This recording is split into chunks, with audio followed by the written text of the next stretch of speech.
Welcome. You're listening to the Keeping Ashland Healthy podcast, a podcast production of the Mental Health and Recovery Board of Ashland County, Ohio. Thanks for joining us. And thank you once again for joining us. This is Dr. Ashley and the boss, and welcome, Dr. Ashley. Thank you. Good morning. How are you, boss? I'm doing well. It's an icy and kind of chilly day here in Ashland County. And but we're here. We're here, and we made it. We are excited Yes. To talk to our audience. We appreciate you tuning in for another episode of the Keeping Ashland Healthy podcast. Again, it is a production of the Mental Health and Recovery Board here in Ashland County. Dr. Ashley and myself both are always very excited to talk about the issues that are going on, not only in Ashland County, but in the region and in the world sometimes. And we like to bring a variety of things, both local and, like I said, regional, nationally. And we'll do that on today's episode as we talk about certain books, articles, subject matter that we hope that our audience is interested in. And you know what they can do, Dr. Ashley, if they would like to send us something they'd like us to talk about. Yeah, some kind of topic. Yeah, they can contact us. Yeah. We got a phone number, 419-281-3139. Or they could just email us, and that's go to our website, Ashland, MHRB, Mental Health Recovery Board.org. And there's a place where you can email us. It's at the bottom of the screen. And let us know if there's a particular topic or subject. As we've said to the audience before, this is a big year for the Mental Health Recovery Board with our levy going to be on the ballot in November. So we anticipate several episodes of programs and services and several guests this year talking through some of the things that the board funds that we think are particularly impactful and important and things that we want the public to know.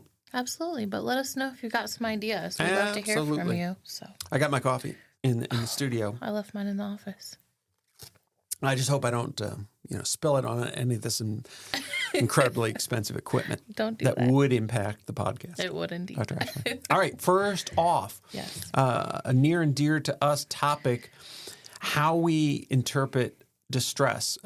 So Dr. Ashley and I have talked about this on previous episodes, but there was an article out recently in Mad in America, which is a website that they're friends of the show. Bob Whitaker started the site many years ago, based after his first real, I think, best-selling book entitled Mad in America, which I do recommend, Dr. Ashley. We haven't talked about it. It's an older book, but for individuals that are interested in the history of psychiatry, psychology, counseling, and social work in the United States, it is a must-read.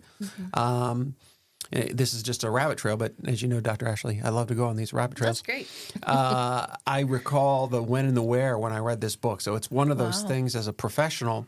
I was in Florida on vacation on a beach reading this book, and it just stuck with me. It literally changed the way I thought about our profession, our field, because, Bob is such a great storyteller, but the history of the field I worked in, I got a little bit of it in undergrad and graduate school, but he really pulled out more of the culture, the bigger picture of what was going on with psychiatry at the end of the 1800s into the early 1900s. And I don't want to spoil it for people that want to buy the book. Yeah, it's not pleasant.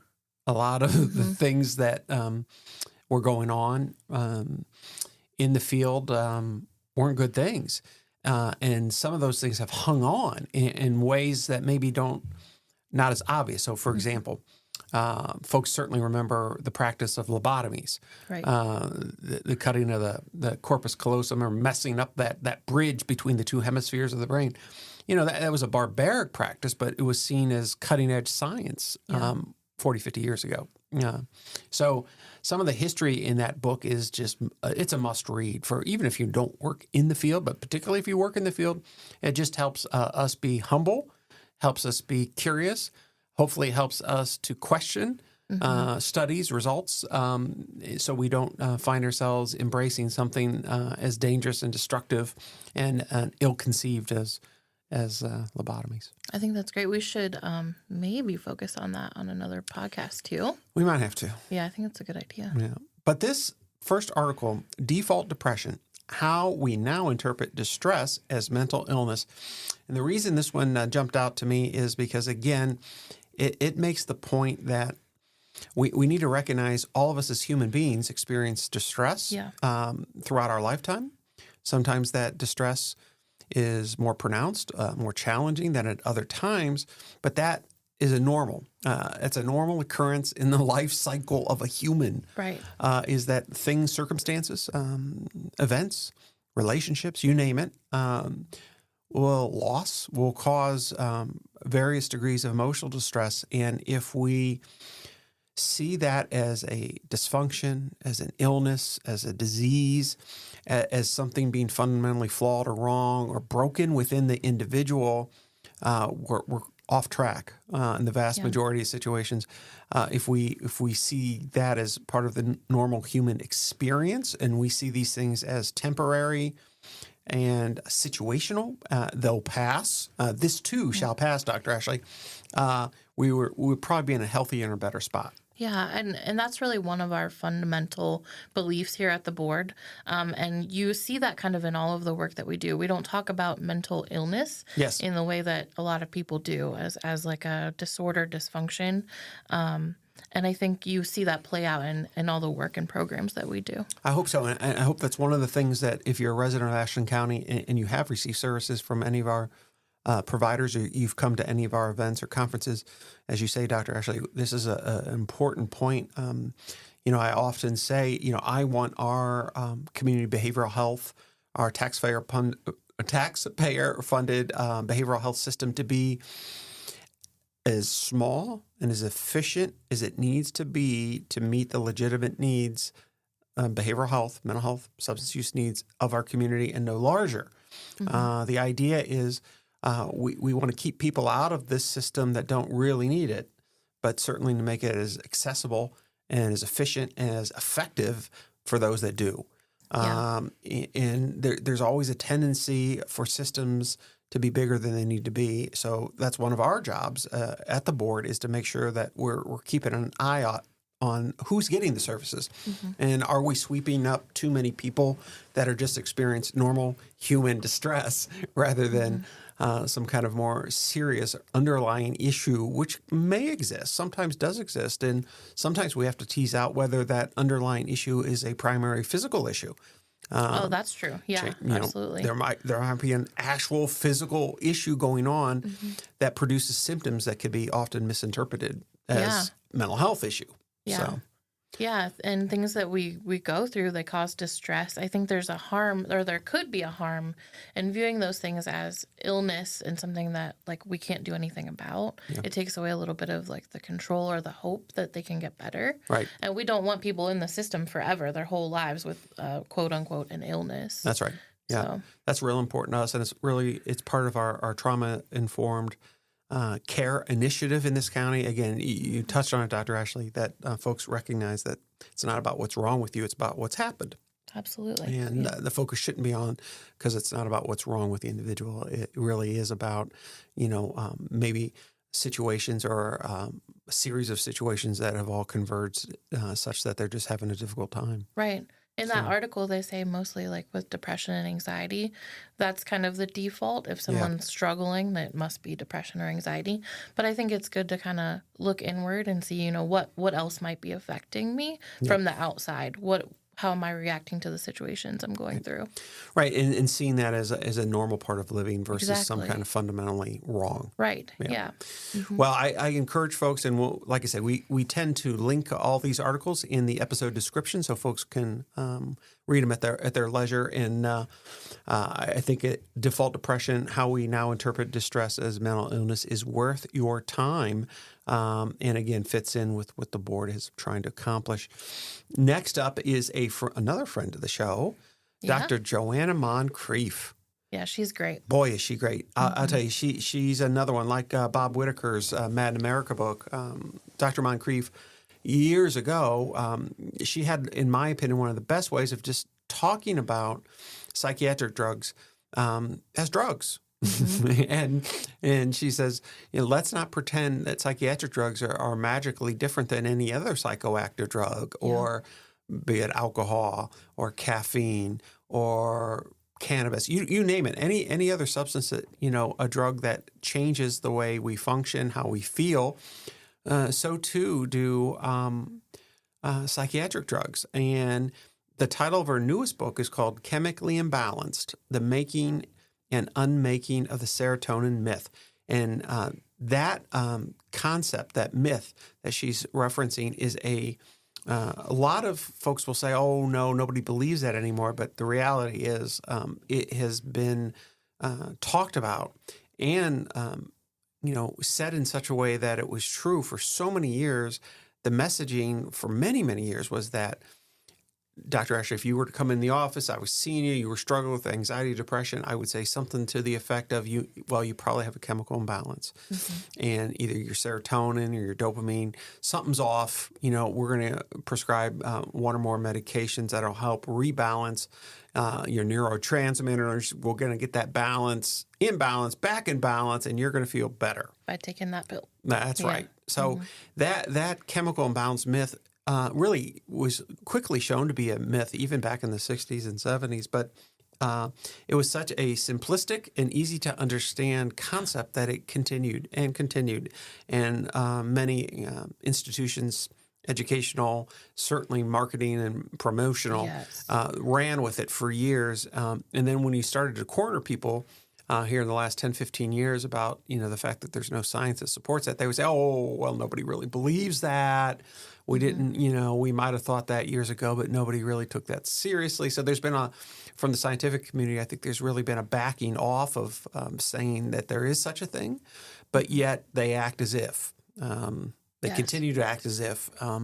Why do we continue to see so many new psychiatric medications, psychiatric drugs being prescribed? What are they doing if they're not trying to influence the neurotransmitter and the chemicals in the brain? If they're not, that is the stated reason why so that you can't do that without some kind of underlying tacit admission that you think the reason it's a good idea to change those levels is because you feel like the levels somehow are not right, and them being not right is what's causing, or at least contributing to largely, why the person might be experiencing distress. Yeah, no, that's a good point. Something that you said there, the scientific community has kind of accepted that. Researchers, Joanna Moncrief is emphasizing that. Yeah. But we still see commercials on TV, all the time about, this person's under the rain cloud and then they take the pill and the sunshine comes out. Right. You know what I mean? Right. So it's pervasive in marketing and advertising. It's how people view mental health and medication right now. Yeah, let me read a little bit more officially from Joanna. She says, for decades now, the public has been told that depression is caused by a chemical imbalance and that antidepressants work by targeting this mechanism. Millions of people have decided to take antidepressants based on this information. Chemically Imbalanced tells the story of a scientific myth and its consequences. It traces the history of the serotonin theory of depression from its development in the 60s. And again, Dr. Asher, like I said, this goes way back, through its inculcation into popular culture in the 90s to the recent revelations that is not supported by evidence. The story illustrates the power of human interest to shape what passes as scientific knowledge and provides people with essential information about depression, antidepressants they will not readily find elsewhere. Above all else, Chemically Imbalanced is an invitation to better understand and advocate for our mental health. And again, that's a big point that we make here at the board, is we want everyone to feel empowered to advocate for their own health or of someone that they care about. Yes, empowered and informed. That's right. Yeah. So there's a few quotes. I won't take the time to read, but we will link to the book. Right now, I believe it's available only at Amazon UK, but it should be available here in the state shortly. Joanna is just a solid researcher and practitioner. She's been around a long time. She even presented a couple years ago at the RSVP conference. We were geeking out that she was at our conference. That was amazing. One of the things that Joanna has done is, I think, illustrate what she's talking about in a really easy to understand way. Yeah. And tell us more about that. Yeah. One of the examples I wanted to share is how she talks about how alcohol can change our mental state. Yeah. For example, if you're in a really terrible place, like you're having a rough day, you might drink alcohol, right? And that changes your mental state in the same way that actually medicines do. Yeah. So there's no chemical imbalance that alcohol is curing, right? But we, for some reason, see medication differently. Right. So we take the pill, it changes our mental state the same way that alcohol does. Yeah. But we are saying that it's curing some chemical imbalance. People don't think when they drink alcohol and it has that effect that they had an alcohol imbalance. Right, exactly. Yeah, it's curing that imbalance, right? Yeah. We don't think of it that way, but with medicine we do. Yeah. So. Yeah, a recent quote that I found helpful on this, Dr. Ashley, is, it goes like this: psychiatric drugs alter states of mind and body in ways that may or may not be experienced as useful by the individual in question or those around them. And, that's just it. This is why I think the board's always said it's not about no medications for anybody under any circumstances, but recognizing that psychiatric drugs have different effects on different people. Yeah. They experience those things differently. They experience the usefulness, if you will, of those drugs differently. So what one person might find useful is say, hey, David, it's got side effects, but given how I was feeling and now I'm feeling differently, I'm under the influence of one or more psychiatric drugs, I feel differently. And that feeling differently to me, David, is better than how I was feeling pre-drug. Right. See, to me, that's more informed. Yeah, as you said, we want folks, if they're going to go down this road of taking psychiatric medication, we just want them to be informed on all sides as best we can. So that's why we encourage our agencies, Appleseed Catholic Charities and ACADA, to make sure that the folks that are receiving services are as fully informed as possible to make these good decisions. Yeah. But yes, I mean, if an adult now feels as if one or more of the medications causes this change, they feel better about it than where they were, then why wouldn't they continue? But the flip side is they may not, and they should have a, knowledge about, not continuing on something that's not helpful. And a lot of folks do discontinue because they don't like the side effects, or they say, David, I don't really feel any different or better. Yeah, and I think having that information, like a lot of people think there's the serotonin imbalance, right? Yep. The pill is fixing that in some way, but that's not accurate. Right. So if you know that the medication is affecting you one way or another, it may not be positive for you, right? But it is changing your mental state. I think if you know that, you can do something about it if it's not working well. Yep. Otherwise, you're just gonna take the medicine and what are you doing? Just hoping it works out. Right. Yeah. And again, as I've often said, these things aren't Flintstone vitamins. All these psychiatric medications come with, side effects, and or as Dr. Moncrief would said, they're not side effects; they're drug effects. They're drug effects. Yeah. All drugs have drug effects. Yeah. So it's not unexpected, and I'm sorry, but I still get a kick out of the advertisement. It's on TV. Usually the first third is about the wonderful things that the medications can do, and the second 2/3 is always about all the potential downsides. Terrible. And those side effects or drug effects are just awful. It's like a rogue's gallery of things that could happen to you if you take it. I know, it's terrible. I think of that every time. Like, it sounds awful. Yeah, it's like, why would anybody do that? Yeah, right. So, and that's the part that bothers me, I suppose, because why would people do that? Well, some folks are really hurting, and they're desperate to find something to relieve that distress. So that's why I want folks to know that our system offers alternatives. Yeah. Psychiatric drugs might be an option, but there are, whether we're just talking, we're talking about employment or education, we're talking about better living situations, healthy lifestyle choices when it comes to food or nutrition. There's a lot of other things that we can try. We don't have to just jump to that. But I recognize, and I know you do too, Dr. Ashley, that folks are in distress when they usually come into our system. And they are looking for answers. It's just, I think, incumbent on our system, make sure that first we do no harm, right? So when we suggest things to folks, we should start with the things that have the best chance of being success with the least amount of negative side effects. Absolutely. Yeah, I think that the serotonin theory, that's misleading. And if we are focused on this medicine is going to fix the problem, we can actually miss all of those other things that can really make a difference for someone. We're overlooking that and just focusing on a medicine because we think it'll be a quick fix, right? I think that's well said. Yeah. So the book is Chemically Imbalanced, The Making and Unmaking of the Serotonin Myth by Dr. Joanna Moncrief, Moncreiff. Again, it'll be linked in the episode description, but to my knowledge right now it's available through Amazon UK.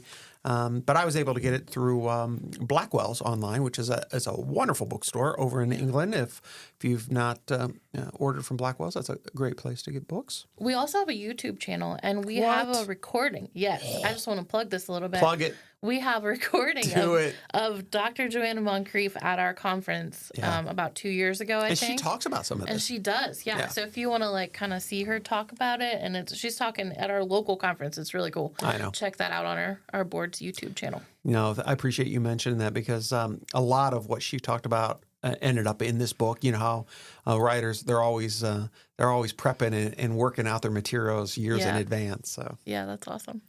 Well, next up, the SOAR study. Now, a lot of people might say, "Oh, David, why are you bringing this up?" Well, because the state of Ohio, it's called the State of Ohio Adversity and Resilience Study, SOAR. The reason this has gotten my attention, Dr. Ashley, is because the focus of the study is what they call finding the root causes, unquote, quote unquote, root causes of mental health conditions by examining a range of medical, social, and psychological factors. So I thought this was something innovative that the governor and leadership started a year or so ago because, as you know, we're all about root causes. Just focus on knocking down symptoms is really never seen as the best approach. I know sometimes it's popular to do that, but I think it's healthy for all of us individually and as a system if we could focus on root causes rather than just symptoms and symptoms alone. So what's going on that's really causing these things? So the study is supposed to help get at that, and it's still in its early days, but they've been starting to interview thousands of folks throughout Ohio, and their interim report came out a couple months ago, and I just wanted the audience to know that some of the things that they're already finding, again, they're no way done yet with this, but they have already noticed the importance of social connectedness, the importance of improved sleep and nutrition and meaningful activity as ways to help people mitigate life circumstances that might be stressful or challenging. They also have already discovered that resilience is the norm. And I say that a lot, Dr. Ashley, yes. because I don't want folks to feel as if, everything that happens, a loss, a breakup, a job loss, a move, that they are so fragile that they should rush into the community behavioral health system or rush to see a counselor.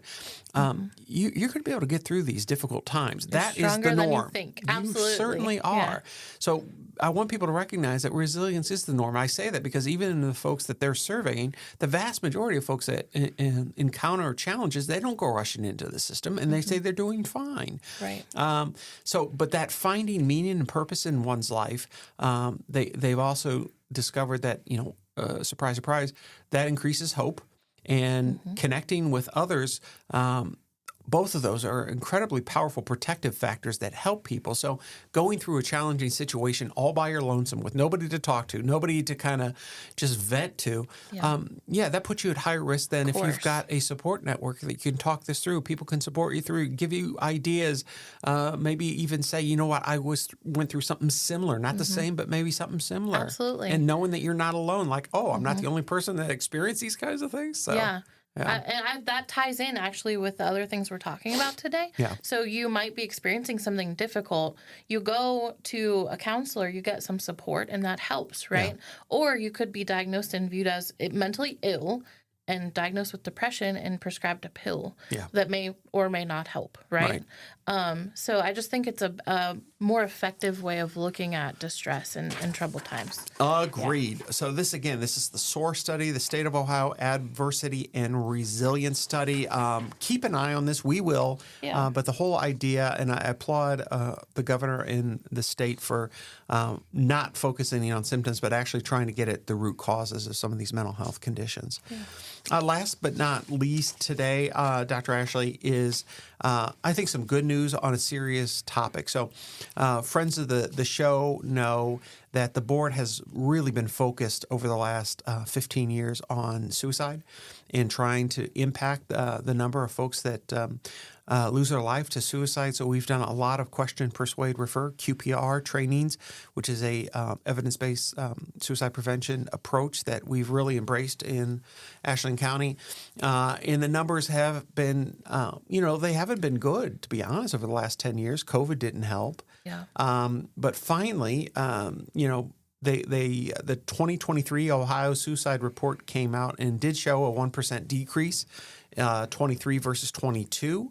The raw numbers may not seem, huge, but those are lives. Those are families not impacted, by the loss of somebody. So all these lives matter. So we just want to draw attention to the report, which we'll put in the episode description. But just to let folks know, don't give hope on our suicide prevention efforts. I know sometimes, when the numbers keep going up, it's easy to kind of lose maybe hope ourselves as the helpers that, we're having any impact. I think sometimes these changes take time before they play out and the numbers actually decrease. But I was encouraged. I don't know how you felt, but I was just encouraged that we finally, after several years of increases, saw a slight decrease. Yeah, David, I agree. I think that is very encouraging.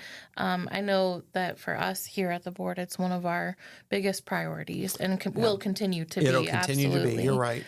For every one person that dies by suicide, that loss impacts tons of individuals. It impacts the community. Yep. So that is a significant change and very hopeful. And Dr. Ashley's right. The board will continue to prioritize suicide prevention in the county. We have for all these years, and we'll continue to do that because, as you say, it's devastating to the families and friends that are left behind. Yeah, absolutely. Well, there you have it. Several articles and a book recommendation. The Mental Health and Recovery Board continues to be excited about the partnership with the community. We love our Ashland County community. Yes, we do. We've got several events coming up that we're going to be plugging as well as some of the programs and services throughout the year. But as always, Dr. Ashley, I love talking through some of these things. I know some of the things we talk about maybe are different than when folks are hearing or reading out there, and that's okay, right? I think that's good. We've always tried to be a little bit cutting edge when it comes to some of these views. And again, all of this, the board's three-leg philosophy, all this can be found at the Mental Health and Recovery Board website, www.ashlandmhrb.org.